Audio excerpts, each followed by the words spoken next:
Bom dia, senhoras e senhores, e obrigada por aguardarem.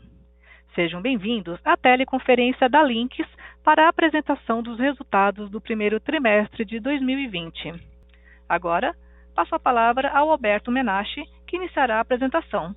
Por favor, Alberto, pode prosseguir. Bom dia, muito obrigado pelo interesse e confiança na Lynx. Gostaria de começar falando um pouco sobre o momento que estamos vivendo com a disseminação do novo coronavírus.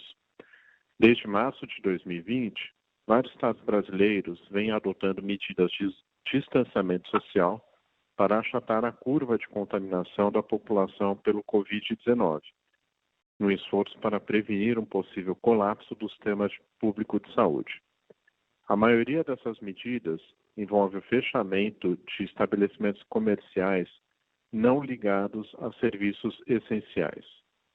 Diante desse cenário, o efeito sazonal já esperado nos primeiros meses do ano, em função da ausência de datas comemorativas, foi intensificado ao final de março, com um volume de vendas a partir dessa data aproximadamente 50% menor dentre os varejistas que utilizam a nossa plataforma, algo que começou a melhorar na última semana com a reabertura parcial das lojas dos shopping centers.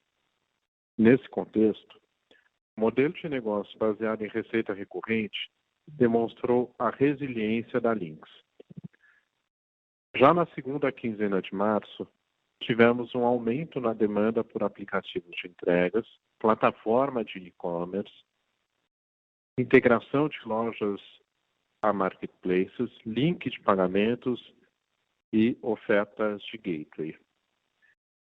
Este comportamento se intensificou desde então e, em maio, a demanda pelo Delivery App foi 4 vezes maior em relação a janeiro de 2020, mês anterior à nossa aquisição da Nimo. O GMV da nossa plataforma de e-commerce aumentou 145% frente a maio de 2019 e atingimos mais de 6 mil lojas cadastradas para utilizar o link de pagamentos. Adicionalmente, seguimos investindo no nosso time e em inovação para garantir o crescimento futuro da Lynx, algo que gerou uma maior pressão na rentabilidade do trimestre. No entanto, acreditamos recuperar em trimestres futuros essa rentabilidade, considerando também as iniciativas adotadas a partir da segunda quinzena de março, que serão detalhadas pelo Ramatiz. É importante mencionar também que estamos cientes do nosso papel na sociedade.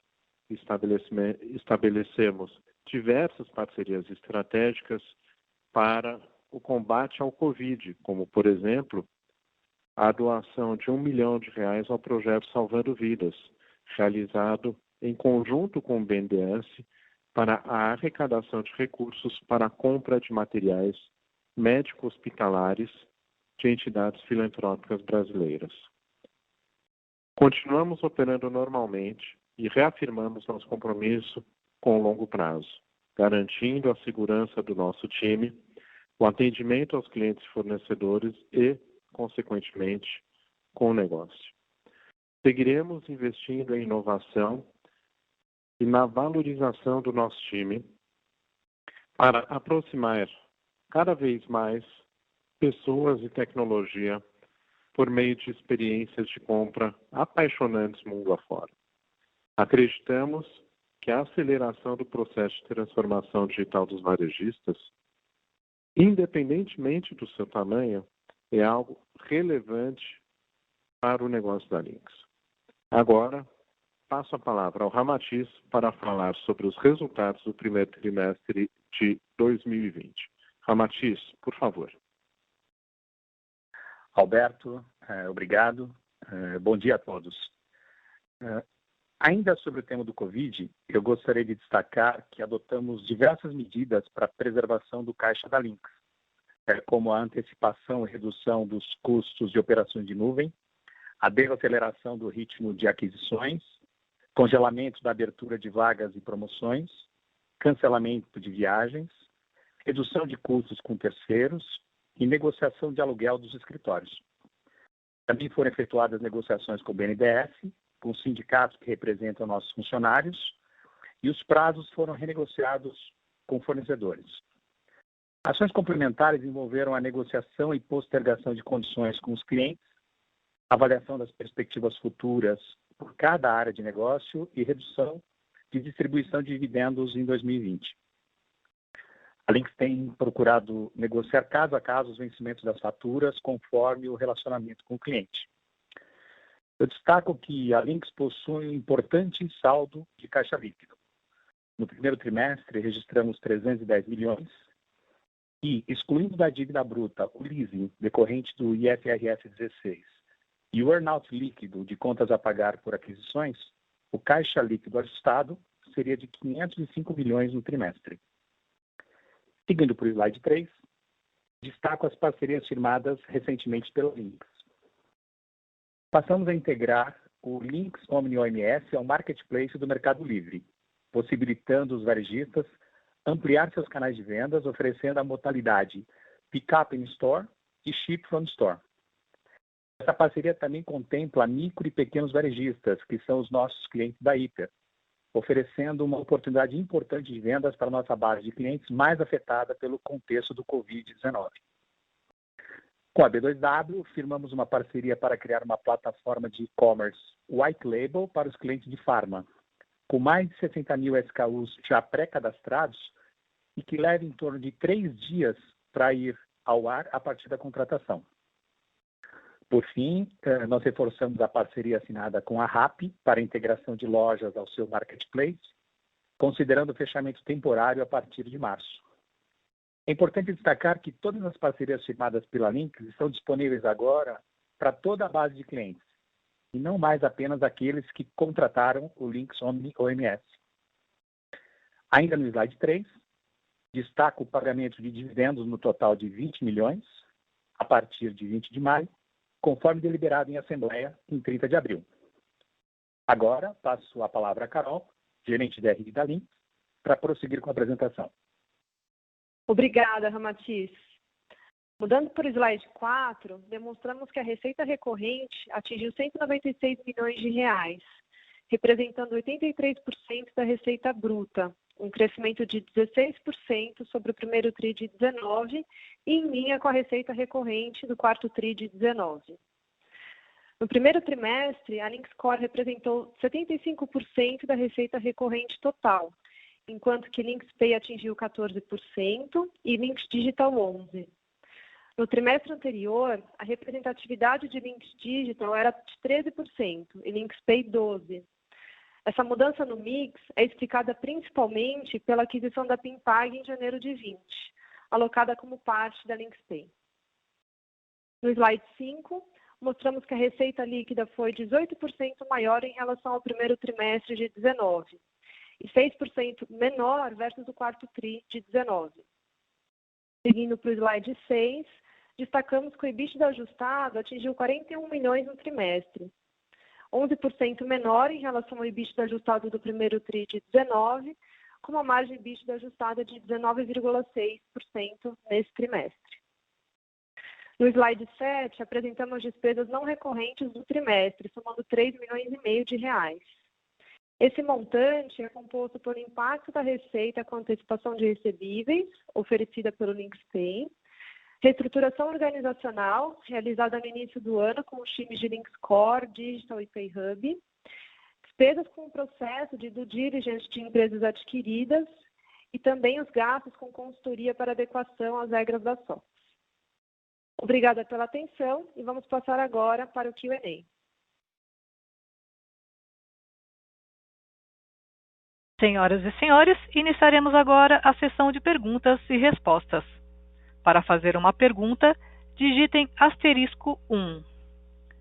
Para remover a pergunta da fila, *2. Reforçamos que, além do CEO, CFO e gerente de RI, os vice-presidentes da Linx também estão presentes no Q&A. A primeira pergunta é de Fred Mendes, do Bradesco BBI. Bom dia a todos, obrigado pelo call. Eu tenho duas perguntas aqui. Acho que a primeira, na parte do crescimento orgânico, né? Eu só queria entender um pouco mais nessa linha. Na nossa conta aqui por cima, teve um impacto aí de 28 milhões, mais ou menos, das 5 aquisições de M&A, né, nos últimos 12 meses. Então, quando eu considero isso orgânico, seria na casa de 3,5, mas uma boa parte disso vem ali de serviços, né, como consultoria. Então, quando eu pego o recorrente orgânico, seria menor do que isso. Então, só queria entender esse primeiro ponto. E acho que a segunda, aproveitando também que os demais VPs estão aí na linha, essa correlação do GMV com a Linx Digital, né? Vocês mencionaram ali que em maio esse GMV cresceu ano contra ano 150%, mas a Linx Digital me parece ali na nossa conta aqui, ela está meio que flat, né? Dependendo da conta que você faz. Então, só queria entender se teve um impacto muito grande no take rate para explicar talvez essa não monetização nesse primeiro momento, ou se a dinâmica é um pouco diferente e a gente está tendo uma leitura aqui que ainda faltam alguns detalhes. Seriam as duas perguntas. Obrigado. Opa, Fred, bom dia. É Alberto falando. Em primeiro lugar, o crescimento da receita recorrente, Fred, diferentemente do que acontecia antigamente, quando o nosso, vamos dizer assim, a nossa receita recorrente ela era unicamente baseada em usuários. Nesse momento, a gente tem receita recorrente baseada em volumetria também. Essa volumetria envolve, por exemplo, a parte de digital que você comentou. Então, quando a gente tem, por exemplo, a Black Friday no final do ano, a gente acaba gerando um volume maior, a gente tem um take rate em cima disso e, portanto, a receita recorrente cresce também. Então, a gente vai passar a ter, ou já tem a partir de agora, mais sazonalidade na nossa receita recorrente, né? À medida que Linx Digital e Linx Pay Hub crescerem, essa sazonalidade vai aumentar. Eu gostaria de passar a palavra para o Jean para te comentar um pouquinho sobre a Linx Digital e a nossa dinâmica, tá? Obrigado, Alberto. Bom dia, Fred. Bom dia a todos que acompanham essa nossa apresentação. Bom, como o Alberto comentou, a gente no primeiro trimestre tem, obviamente, pelo impacto de Natal e Black Friday em Q4, uma redução da receita recorrente importante na Digital. Nós também temos, além da nossa receita variável que acontece nesse período, oriunda de plataforma, integração com marketplaces, ou a volumetria das nossas soluções de busca, retarget e recomendação, a receita de vinda de mídia do negócio adquirido como PerCycle e parte do Shopback, que também tem uma sazonalidade de investimento importante acontecendo em Q4. E o nosso GMV em Q1, ele também foi prejudicado na segunda quinzena de março, onde a gente viu o GMV, de maneira geral, em todos os institutos que eu tenho acompanhado no Brasil, trazendo uma queda importante da venda online. Primeira sensação das pessoas quando em quarentena trouxe essa paralisia de compra tanto no online quanto no offline, comportamento que foi revertido a partir de abril, com um crescimento bastante significativo da venda online na nossa base instalada, tanto em abril como em maio, como a gente compartilhou. Então, o comportamento de Q1 ele é penalizado principalmente pelo tema da sazonalidade e também pela má performance do e-commerce do Brasil como um todo, ao final de março, na segunda quinzena de março especificamente. Perfeito, Alberto. Perfeito, Jean. Muito obrigado. Só me permitir aqui um follow-up. Então, nesse cenário, assim, tudo mais constante, obviamente teve ali um impacto da Pimpag nesse TRI, né, que jogou um pouco para baixo ali a representatividade da Linx Digital, mas tudo mais constante, a gente deveria imaginar já no segundo TRI, com essa normalização, digamos assim, essa representatividade da Linx Digital crescendo sobre a Linx total. Essa é mais ou menos a leitura aqui. Sim, correto. A gente vai ter uma performance da Digital em Q2 bem mais positiva. Perfeito, muito obrigado.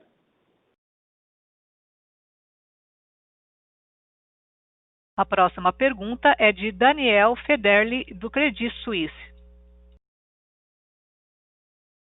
Bom dia a todos, obrigado por pegarem minhas perguntas.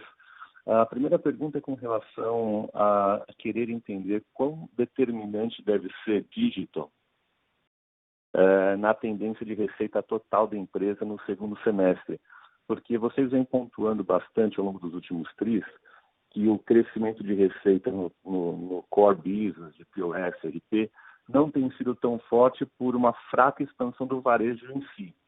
Dado o Covid, dado tudo que a gente está vendo, o mais provável é que no segundo semestre o varejo em si continue expandindo pouco até retraindo. Então, nesse cenário, me parece que para ter uma reversão de tendência de receita, digital teria que ser extremamente forte. Vocês veem a possibilidade de digital ser tão forte a ponto de reverter a tendência de receita da Linx no segundo semestre como um todo? Essa é a primeira pergunta. E com relação a custos, vocês passaram no press release uma expectativa de uma reversão de margem rápida nos próximos tris.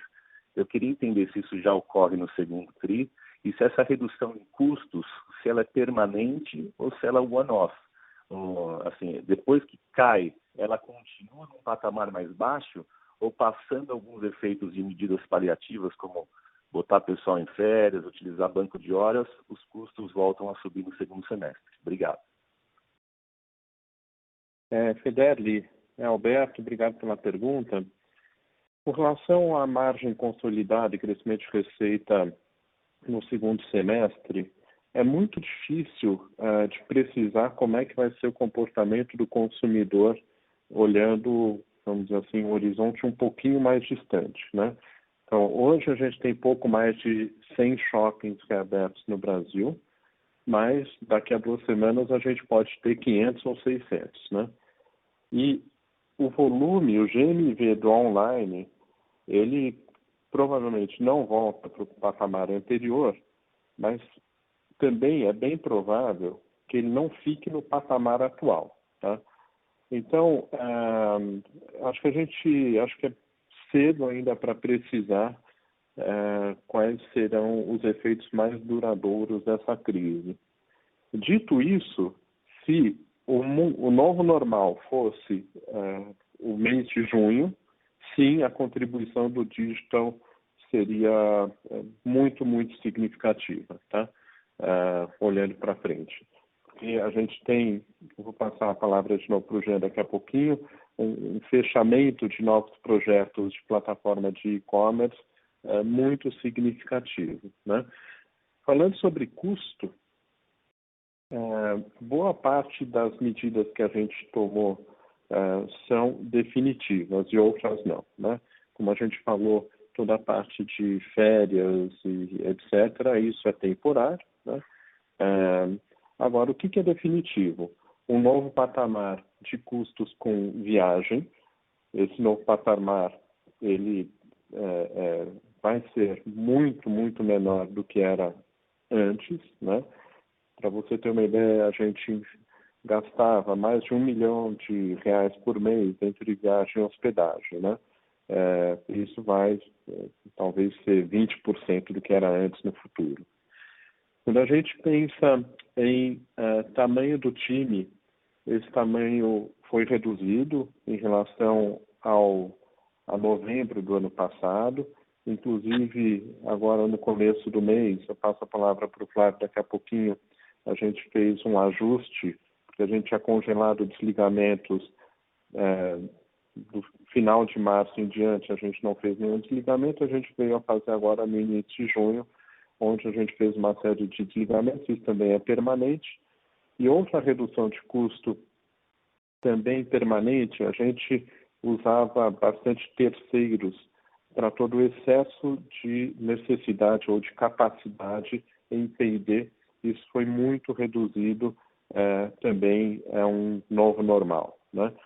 Então, assim, a gente tem algumas medidas como férias, que são temporárias, e redução de quadro e outras reduções em outras linhas que são permanentes. Mas vou passar para o Jean complementar e para o Flávio na sequência. Bom dia, Federli. A gente vinha trazendo como principal alavanca de crescimento da Digital nos últimos períodos a venda das soluções de order management, né, do nosso MS. A gente teve um Q4 e um Q1 bastante robustos, trazendo uma média de um cliente novo por mês, com os tickets médios praticados historicamente, que são bem significativos dado o portfólio da Lynx. Isso não deve acontecer agora durante esses primeiros meses de pandemia. Obviamente, o varejo como um todo, sem ter clareza sobre o momento em que ele vai ter reabertura de loja, tende a não fazer movimentos tão significativos como a aquisição de um projeto de omnicanalidade desse porte. Porém, todos os 20 projetos que nós temos comercializados até aqui seguiram naturalmente o seu ciclo de implementação, a gente não teve nenhuma reversão. Inclusive, a gente conseguiu realizar go-lives de alguns desses projetos agora durante a pandemia, como foi o caso de Vivara, que entrou em produção um pouco antes do Dia das Mães e teve um resultado incrível em função da omnicanalidade. E na semana passada entrou em produção também a Tokstok, o que vai aumentar a nossa receita recorrente dessa carteira. Em contrapartida também a essa diminuição de novos projetos, que deve reduzir a nossa receita não recorrente, a gente foi bastante ágil na criação de soluções mais democráticas, mais inclusivas, para um boom de clientes da nossa base instalada que até então não estavam no nosso addressable market mais óbvio, como, por exemplo, o mercado de farmácias. A gente lançou uma solução de venda online, venda através de marketplaces para farmácias, num produto que teve uma ótima receptividade, e o volume de novos clientes adotando a nossa plataforma de e-commerce tradicional, né, a antiga DCG, também cresceu de maneira muito robusta. A gente tinha uma média de 20 novos clientes de plataforma por mês. Nesse último mês, a gente ultrapassou os 50 clientes novos. Tanto em marcas da nossa base instalada, como clientes que não eram clientes da Lynx no varejo físico. Então, a expectativa é bastante positiva em relação ao histórico, né? Mas como o Alberto me comentou, muito difícil prever nesse momento em que patamar o GMV dos nossos clientes vai rodar nos próximos meses, principalmente em função da reabertura de lojas que vai acontecer gradualmente. Perfeito. Se me permite só esclarecer um detalhe, todas essas vendas novas de integração com marketplace, e-commerce, o billing disso é puramente take rate, não tem nenhuma parcela fixa, correto? Não, Fedeli, todos os clientes nos garantem uma receita mínima. E aí, além dessa receita mínima ferida, a gente tem mais um percentual sobre a venda remunerado pelo varejista e um take rate dos marketplaces parceiros, que são aqueles que a gente tem priorizado a demanda. Joia, muito obrigado, pessoal. A próxima pergunta é de Suzana Salaro, do Itaú. Bom dia, pessoal. Obrigada por pegar nossas perguntas. A primeira pergunta que a gente gostaria de fazer é em relação a esses novos projetos de OMS, né? Vocês tinham fechado o ano com 16 projetos, agora vocês estão com 20 projetos. Se vocês pudessem elaborar quem são esses 4 novos clientes que vocês conseguiram nesse trimestre. E depois, se pudesse elaborar um pouquinho sobre esse produto, a solução de farmácias, venda de produtos de farmácia online. Qual é a penetração disso atual na base de clientes de farmácia que vocês têm? E se vocês estão conseguindo trazer farmácias que não são da base de clientes para essa solução? Obrigada.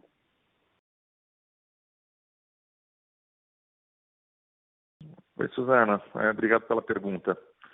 Sobre o OMS, eu acho que a gente, quando falava do addressable market da nossa solução, mirando aí algo próximo de 400 grandes grupos varejistas no Brasil, nós conquistamos muita referenciabilidade, maturidade e sucesso com o produto no mercado de moda, mas é muito focado no high-end. Então, o trabalho que a gente iniciou no ano passado foi, obviamente, começar a trabalhar o middle high no primeiro momento, e a gente conquistou novos nomes não tão populares como Lunender, como La Moda, como Estúdio Z, grupos que faturam aí entre 600 milhões e 1 bi ao ano, e começaram a entender a importância de fazer um investimento robusto na digitalização das suas lojas físicas, seja através de franchising ou através de lojas próprias.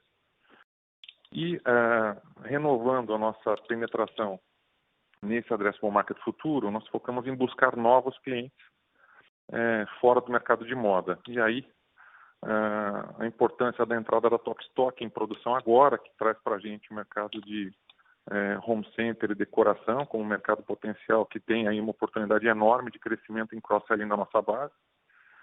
E também a conquista agora no primeiro trimestre da Xiaomi, que traz outro mercado com grande potencial de digitalização, que é o mercado de eletromóveis, que é líder no GMV no Brasil, mas que tem pouca integração de canais com varejo físico. Então, a busca por novos nomes se deu na consolidação de moda num tiro um pouco abaixo, a entrada de Xiaomi e agora a Tokstok, que aconteceu em Q3 ano passado, mas agora já com seu Go Live, ampliando o nosso pipeline para esse mercado. Sobre Pharma, a gente ultrapassou as 100 redes num período muito curto da veiculação da proposta, mas o conceito de Pharma aqui, eu acho que ele é muito mais elástico quando a gente pensa como que a gente chegou à solução de Pharma. Tipicamente, uma plataforma para o middle market de digital tem um lead time de implementação, seja a nossa solução ou qualquer outra solução de mercado, de 90 a 120 dias, que são dias que você toma pela construção de catálogo, pelo trabalho de desenhar um look and feel específico. E quando a gente passa a entregar um catálogo curado, um look and feel white label e a integração com o nosso RP e com o LinksPay, a gente traz celeridade para esse projeto e diminui o custo de setup. Então, o que nós fizemos com Pharma é análogo a outros mercados dentro da nossa base instalada, como, por exemplo, autopeças, material de construção, supermercados, que devem ser as próximas tranches de produtos que a gente inclui nessa digitalização de quem não tinha nenhuma estratégia digital. E, obviamente, muitos desses mercados, como autopeças, que tem aí o posto de categoria líder na venda do Mercado Livre, trazem também um potencial importante de GMV para a chegada em marketplace. Suzana, gostaria de complementar a resposta do Jean. Obrigado pela tua pergunta sobre a questão de a gente estar usando as ofertas digitais, o digital, para se diferenciar, e o mercado de Pharma é um belo exemplo. A gente, nesse momento, com a oferta da plataforma e-commerce integrada ao RP PDV, a gente cria um diferencial no setor.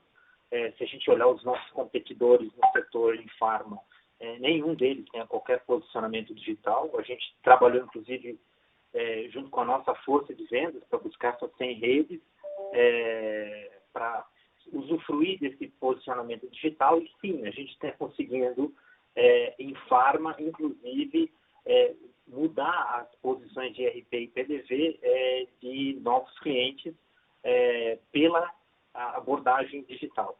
Se antes a gente tinha, isso vale para vários segmentos, um posicionamento, uma forma de atuar onde a gente tinha como centro do nosso foco posicionar soluções de RP, POS, RP e PDV, e depois complementar essa oferta com as soluções digitais e de pagamento. A gente agora inverte a nossa atuação, mobilizou a nossa força de vendas direta, indireta, canal, para prospectar e trabalhar com as ofertas digitais e de pagamentos contactless, como link de pagamento, gateway, por exemplo, para chegar a novas portas, a novos clientes, e depois fazer a mudança do RP e PDV, dado que o cliente procura uma solução mais integrada.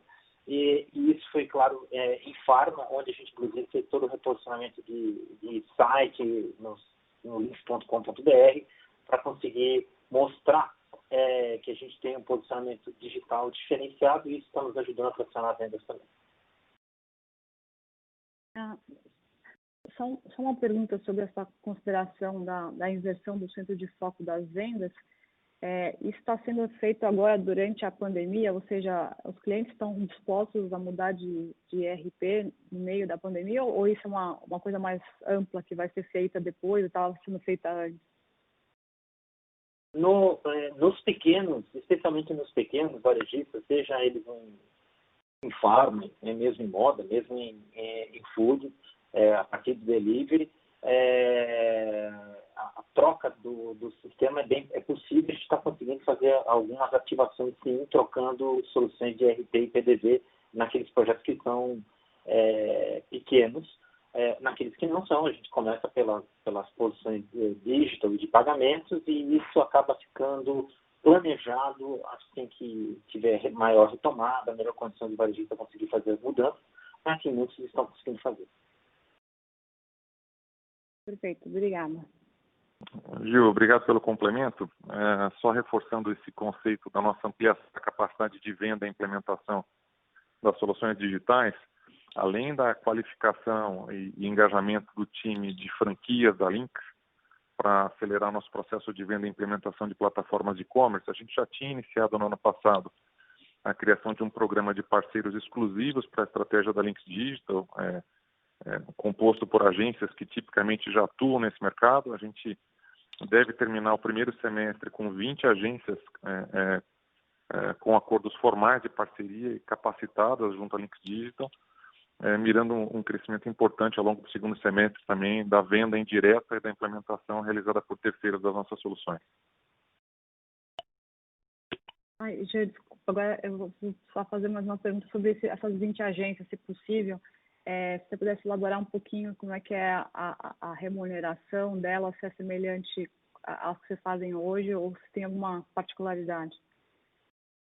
A diferença em relação ao que a gente faz hoje é que a receita recorrente ela tem um rebate para o parceiro, mas ela não é perpétua. Ela acontece num horizonte limitado de tempo, uma vez que uma solução SaaS e com protagonismo que a gente tem em digital, o atendimento e o Customer Success normalmente é empregado por nós diretamente. Então, há uma remuneração por um período limitado de tempo e depois, normalmente, a agência ela tem outras oportunidades financeiras em agregar consultoria e evolução do design das nossas soluções que dão essa capacidade para a agência e para o cliente de evoluir sem interação com a Linx. Perfeito, obrigada. A próxima pergunta é de Vitor Tomita, do Goldman Sachs. Bom dia a todos, obrigado por pegar a nossa pergunta. São duas perguntas do nosso lado, na verdade. A primeira é sobre o aumento de GMV de 145% em maio.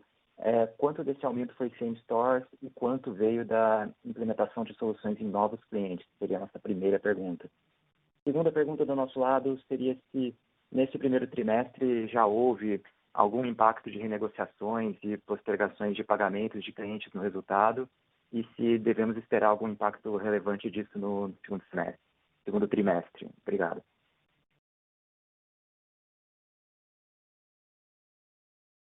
Bom, Vitor, bom dia. Aqui fala Jean. Falando sobre a sua primeira pergunta, sobre o tema de GMV, a gente tem um fluxo natural de subida de novos clientes no mês a mês, mas, obviamente, existe um tempo para que esse cliente tenha uma atração significativa, né? A estratégia dele de inbound, de atração de fluxo para o site. Então, majoritariamente, o crescimento de 145% acontece em same-store sale, né? Um boom de venda adicional em clientes da nossa base instalada, das centenas de empresas que já atuavam com a gente nesse produto. Coisas que a gente fez para que essa tecnologia pudesse capturar o máximo de valor nesse período foi facilitar a venda através de WhatsApp, que acho que é um sabor novo em relação à performance das mesmas plataformas no passado, permitir uma gestão de afiliados e representantes, uma vez que muitos dos funcionários estavam em home office, e aqui a gente está falando de vendedores de loja física que puderam seguir vendendo e entregando a venda online, né, através da solução de gestão de afiliados da Linx. Então, essas eram capacidades dormentes do produto e que ajudaram também a turbinar a performance da nossa base instalada. Vitor, obrigado pela pergunta sobre, obviamente, o varejo com as portas fechadas, levou ele a negociar e discutir todos os seus contratos, a Linx também. A gente tem sido bastante firme, conseguimos, em geral, administrar as negociações baseadas em postergações aí de 30, 60 dias, porque a nossa participação no custo efetivo não é tão representativa, tem contas muito maiores nos varejistas. Alguns varejistas, infelizmente, se posicionaram reduções de escopo. Significa que se ele tinha 20 lojas e ele já sabe que não vai mais reabrir com 20, vai reabrir com 15, a gente promoveu reduções de escopo, em alguns casos, que foram razoavelmente pontuais, mas o grande volume foi em nível de postergação de 30 a 60 dias, e o que a gente vem trabalhando muito com o cliente, e mais importante do que ele renegociar o título com a Lynx, é fazer que ele consiga vender os seus estoques. E aí a força de que a gente trouxe com soluções como o link de pagamentos para viabilizar uma venda por WhatsApp para muitos franqueados de nossos clientes, ou a introdução do Links Commerce. Muitos dos nossos clientes sequer tinham posições de e-commerce, a gente conseguiu apoiar nisso. Em food service especial, para manter muitos dos nossos clientes com redes de restaurantes, gerando negócios e mantendo a sua rede funcionando, a força do delivery nos ajudou muito aí. Eu diria que foi uma ajuda mais significativa para os nossos clientes do que efetivamente a discussão de um título de RP e PDV para pagar. Perfeito, muito obrigado. Só complementando aí sobre prorrogações, acho que tem um ponto importante, a Ramatiz está falando. Nós tivemos um volume aí, no início, em março, um pequeno volume de prorrogações e pedidos, né? Em abril isso teve um aumento significativo, em maio teve uma redução novamente. Do total de prorrogações solicitadas, 25% foram pagas dentro dos prazos combinados. Então, eu acho que está sendo muito importante a forma que a gente está tratando os nossos clientes e dando as condições aí de sequência de operação deles. Perfeito, obrigado novamente. A próxima pergunta, em inglês, vem de Samad Samana, da Jefferies. Hi, good morning. Thanks for taking my questions. I hope everyone's doing well. Maybe touching on the Mercado Libre partnership, have you sized maybe the opportunity in terms of orders for your existing customers that are going through Mercado Libre, or thought about what the potential revenue opportunity is as more customers in your base adopt OMS to leverage Mercado Libre? Obrigado pela pergunta. Marketplaces no Brasil hoje representam um pouco mais de 1/3 do GMV total do mercado, e eu tenho uma crença que efetivamente a gente tem um potencial de ultrapassar 50% do GMV do mercado total Brasil. Porém, até aqui, boa parte da venda dos marketplaces se dava exclusivamente através da modalidade Ship from CD, Ship from Warehouse, o que penalizava em muito a performance da experiência do consumidor enquanto velocidade de entrega e custo logístico.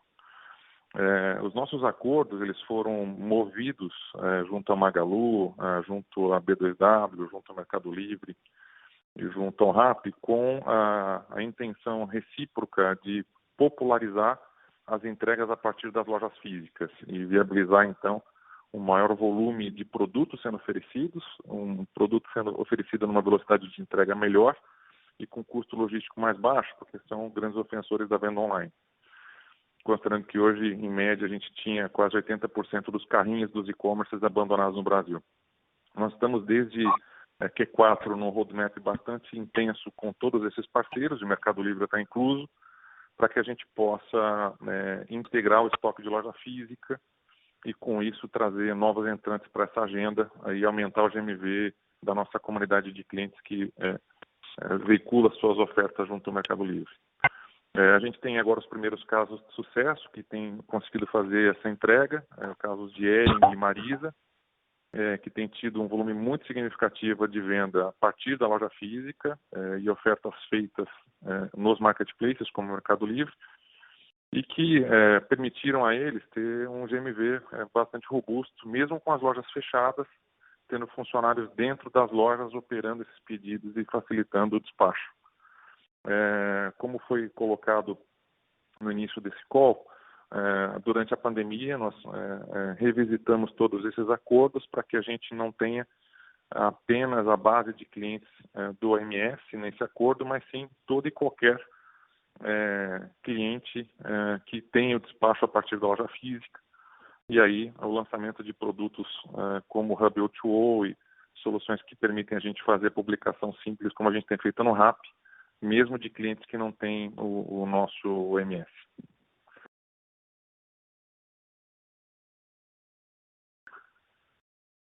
Great, that's helpful. And then maybe just to follow up, I know that the question around M&A was asked earlier in the contribution to growth, but I was wondering if maybe you could give us a more triangulated number on what organic growth in 1Q looked like, excluding acquisitions on a percentage basis, and maybe what type of organic growth is the company assuming in the current environment on a go-forward basis? Thanks again for taking my questions. Samad, bom dia, Alberto falando. Sobre M&A, a gente continua com um pipeline importante. Tem uma companhia que estava aí na nossa lista, onde a gente tinha inclusive feito due diligence que a gente declinou, porque a gente considerou que ela seria bastante afetada pela crise. Então, nesse momento, a gente tem privilegiado as oportunidades na área do digital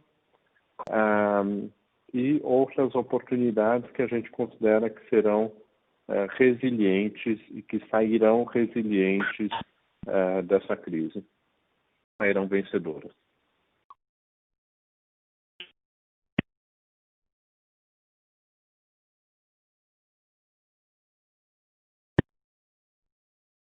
A próxima pergunta é de Rodrigo Villanueva, do Bank of America.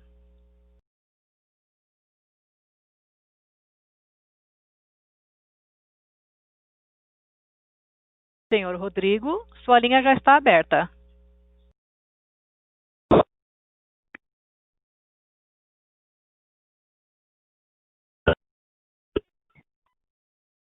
Senhor Rodrigo, sua linha está aberta.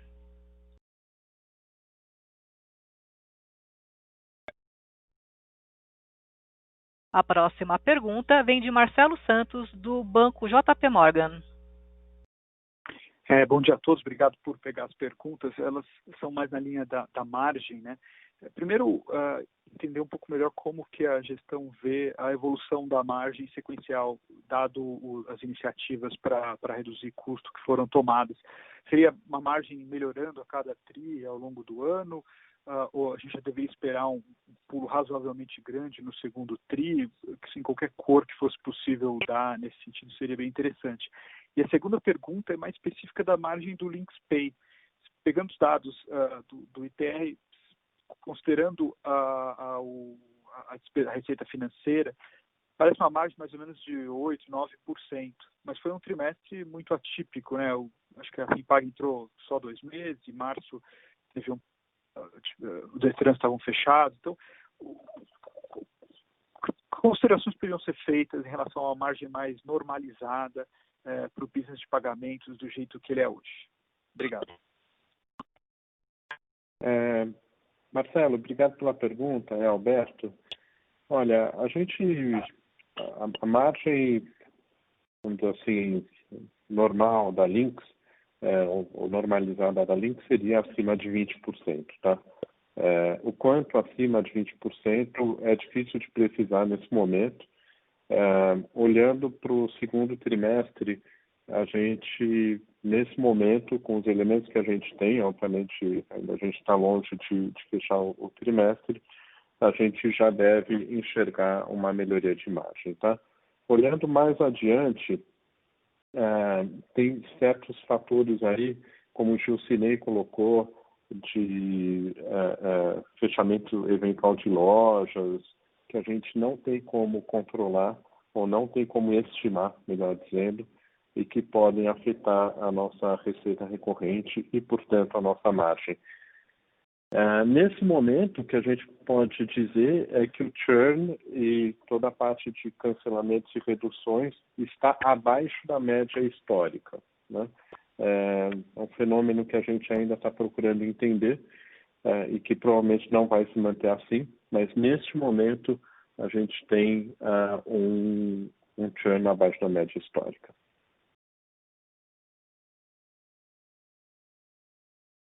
Muito obrigado.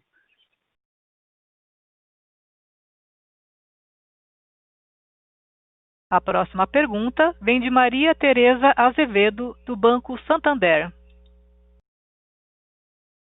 Oi, pessoal, bom dia. Minha pergunta é sobre um pouco o ambiente competitivo de soluções de e-commerce. Se vocês puderem falar um pouco o que vocês têm visto.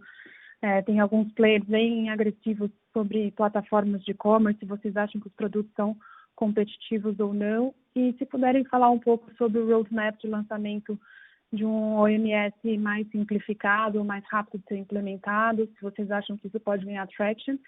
E, por último, se vocês veem um risco de canibalização do produto de OMS com essas soluções de link de pagamento ou mesmo a migração desses clientes da base do offline direto para os marketplaces.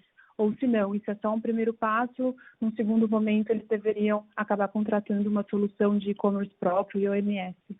Obrigada. Bom dia, Maria Tereza, obrigado pela pergunta.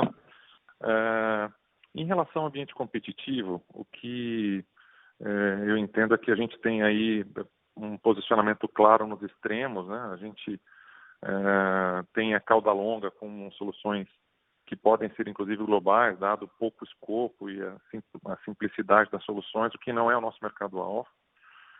A gente tem o middle market que traz toda uma complexidade e historicamente onde a gente sempre esteve bem posicionado em todas as nossas soluções, e aqui você ter soluções robustas, escaláveis e integradas, como a gente tem feito com RP e Payments, nos coloca num patamar de competitividade muito interessante. E o high-end, que no Brasil ainda é muito diminuto quando a gente pensa no mercado online, né? Que é um mercado que tende a buscar as soluções best of breed, né? Que ele tem eventualmente até desenvolvimento proprietário de plataforma e vai fazer aquisição de componentes que levem ele a uma outra performance, que é o que a gente também faz muito bem, como por exemplo no caso de Magalu, no caso de Netshoes, Via Varejo, Carrefour, entre outros tantos, que caminharam para a plataforma proprietária, mas usam vários componentes da Linx para turbinar sua performance. Então, no ambiente competitivo, no middle market, a gente começa a falar de um volume restrito de plataformas que são elegíveis e competitivas nesse sentido. E o que a gente tem feito é fortalecer a nossa missão de omnicanalidade, onde a gente aí traz todo o know-how de compliance, de gestão do varejo físico e nos coloca num patamar diferenciado.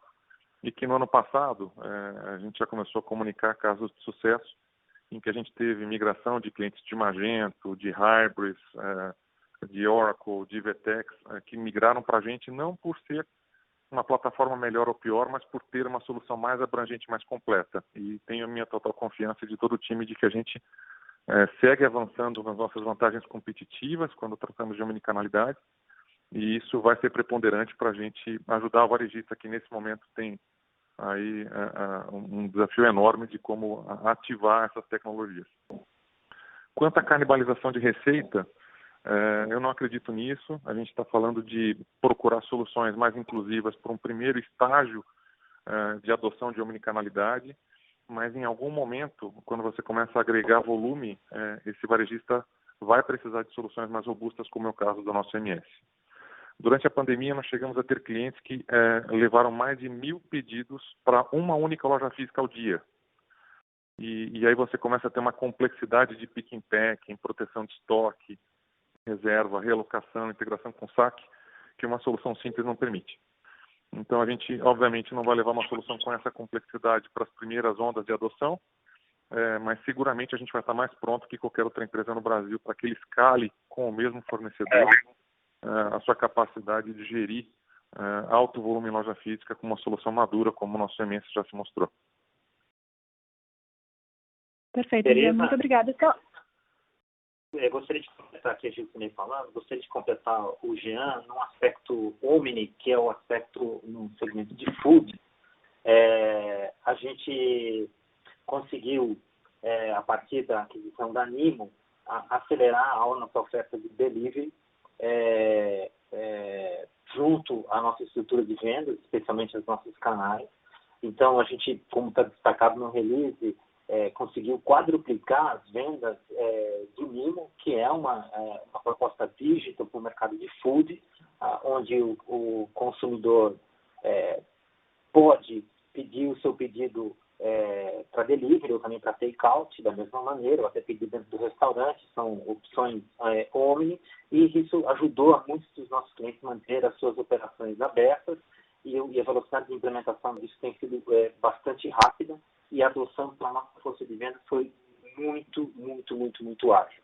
Também o mundo omni acontece nos pequenos, isso junto com a Hiper, a gente fez um trabalho muito grande de reposicionamento digital da Hiper, já nos primeiros dias aí da pandemia, no iníciozinho de abril, com a integração da plataforma Hiper com o Mercado Livre, e na sequência com e-commerce voltados para pequenos, com toda a integração, isso aumentou o fluxo dos pequenos varejistas e suas ofertas no Mercado Livre e em plataformas de e-commerce também. A gente caminha agora já para entrega de integrações para vendas em redes sociais, que são um dos caminhos que os pequenos varejistas vêm buscando para manter as suas vendas nesses tempos aí de pandemia, e obviamente isso ajuda a gente a reter clientes, manter os vírus, mantê-los recorrentes junto com a gente. Outro aspecto importante dentro do conceito de omnicanalidade, não só o OMS, mas o que existe por trás nos médios e grandes varejistas para suportar uma operação de e-commerce que agora tem muito mais pedidos. Para isso eu destaco aqui a solução de Millennium, que tem sido buscada por muitos dos nossos clientes, porque até antes, quando era possível administrar 30, 40, 50 pedidos de e-commerce por dia, agora esses volumes são 3, 4 vezes maiores em muitos dos nossos clientes. E uma solução robusta, integrada, com saque, com tratamento de devolução, mesmo uma operação simples de e-commerce, exige um RP que entenda e-commerce, que sabe lidar com o fracionado, que tenha gestão de estoque para fracionados. Isso é importante, tem aberto portas, inclusive fora da base Links, justamente nessa posição importante de retaguarda de e-commerce. Não, maravilha. Muitíssimo obrigada, pessoal.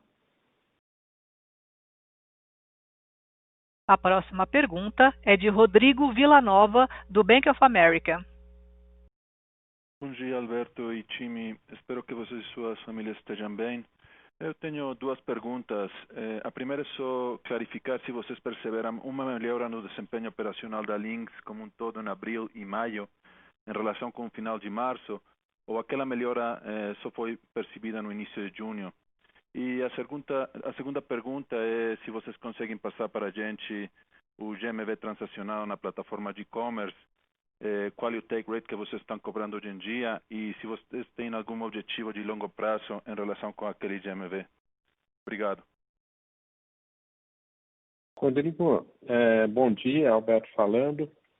Sim, a gente já percebeu as coisas melhorando em abril e maio. Então, realmente, vou chamar assim, um certo congelamento no ambiente de negócios foi mais na segunda quinzena de março. Inclusive, porque a gente utilizou essa segunda quinzena de março para fazer um grande reposicionamento do nosso portfólio, né? Eu vou passar a palavra para o Flávio nesse sentido, para explicar um pouquinho como é que foi esse reposicionamento em termos de marketing, em termos de produto, estratégia de go-to-market, etc. Tá? Flávio, por favor. Obrigado, Alberto. Bom dia a todos. Acho que um primeiro momento que a gente viveu desse reposicionamento foi direcionando o foco da nossa estrutura de eventos que deixaram de ser offline para online. E com isso, fazendo um forte push nas nossas ofertas de e-commerce, do mundo digital e do delivery também. Acho que isso foi o principal foco que a gente teve naquele momento. Entendi.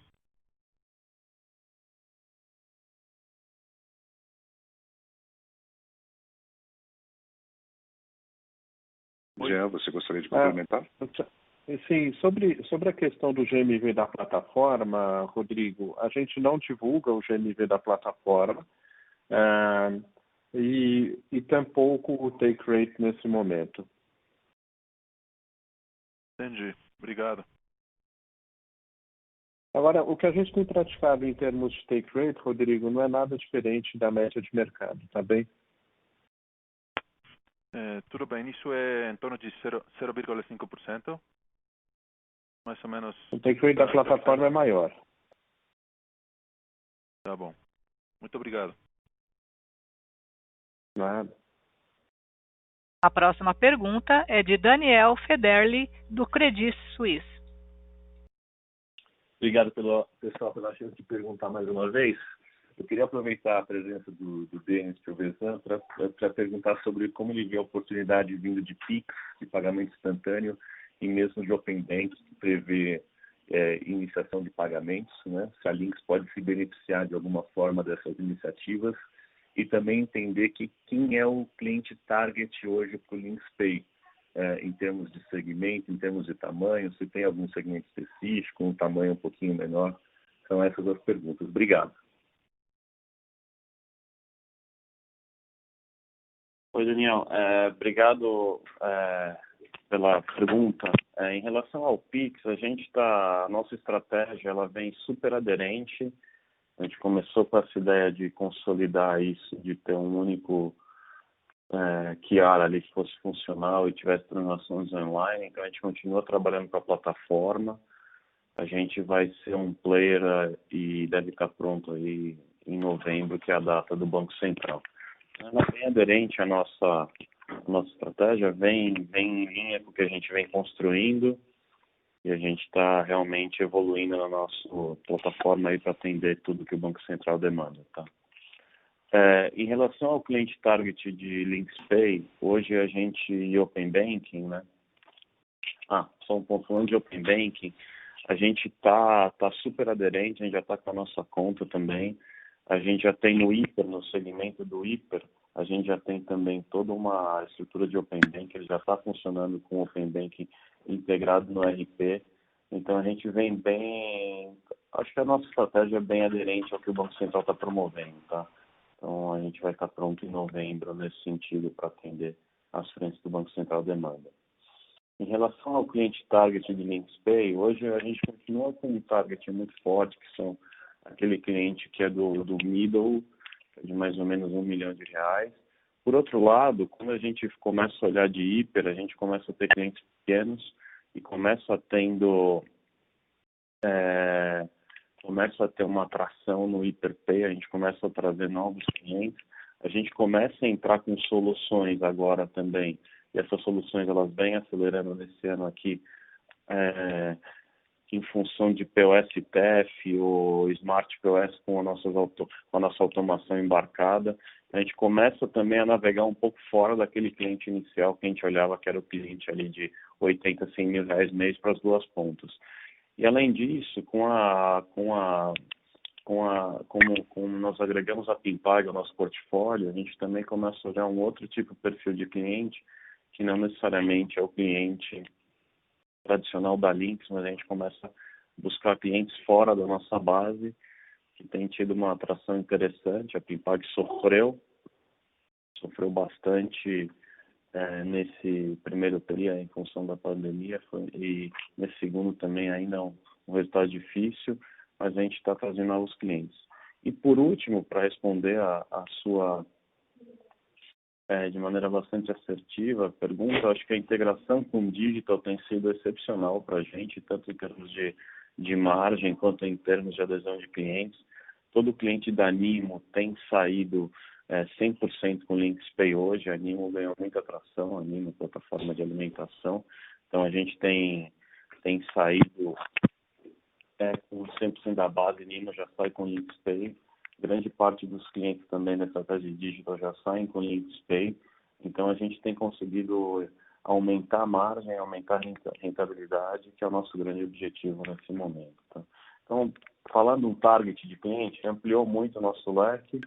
Eu diria para você, na média ele continua, ainda os principais volumes são no nosso cliente padrão, mas tanto digital quanto Pimpag e hiper, né, elas têm ajudado a gente a aumentar a nossa rentabilidade de maneira importante. Ótimo, obrigado, Denis. Acho que é isso do meu lado. Agora eu passo a palavra para o Ramatiz.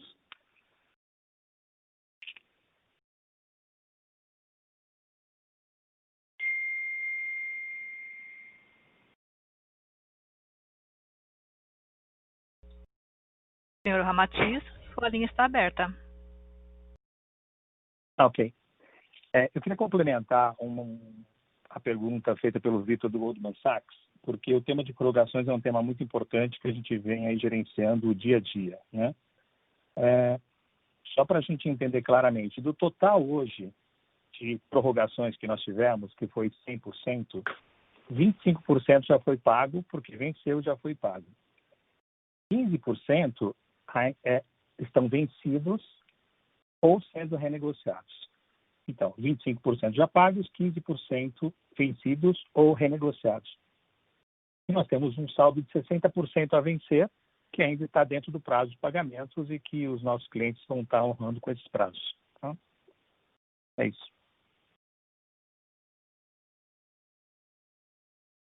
Senhoras e senhores, encerramos nesse momento a sessão de perguntas e respostas. Devolvo a palavra aos palestrantes para as considerações finais. Bom, eu gostaria, Alberto falando, gostaria de agradecer a atenção de todos, dizer que nós estamos aqui por longo prazo, que, enfim, é uma situação completamente inesperada e muito difícil de planejar.